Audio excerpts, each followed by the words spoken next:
নমস্কাৰ, মই আফৰিন আহমেদে আপোনালোকক স্বাগতম জনাইছোঁ ভইচ অফ ডেমক্ৰেচিলৈ। লৈ আহিছোঁ আজি এটি গুৰুত্বপূৰ্ণ বাৰ্তা। বিদ্যুতৰ বিল আদায় নিদিয়াৰ বাবে এইবাৰ চলিল বিদ্যুৎ কৰ্তন অভিযান।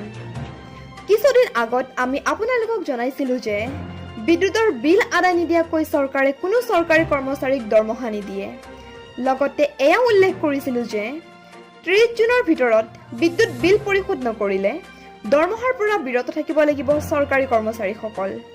অসমৰ শক্তি মন্ত্ৰী বিমল বৰাই 29 জুন তাৰিখে কোকৰাঝাৰ আৰু ধুবুৰী জিলা পৰিভ্ৰমণ কৰি হাজাৰ হাজাৰ লোকে বিদ্যুতৰ বিল আদায় নিদিয়া বুলি আক্ষেপ কৰে।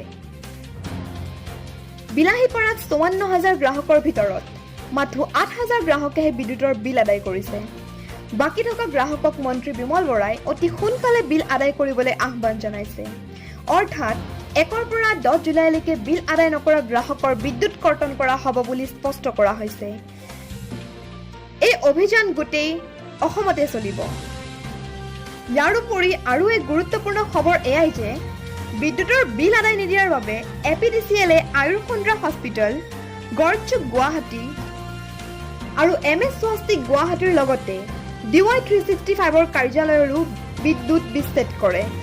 কাৰণ বিদ্যুতৰ বিল আদায় নিদিয়াৰ বাবে প্ৰতি বছৰে বিদ্যুৎ বিভাগে এক ভাৰী লোকচানৰ সন্মুখীন হয়।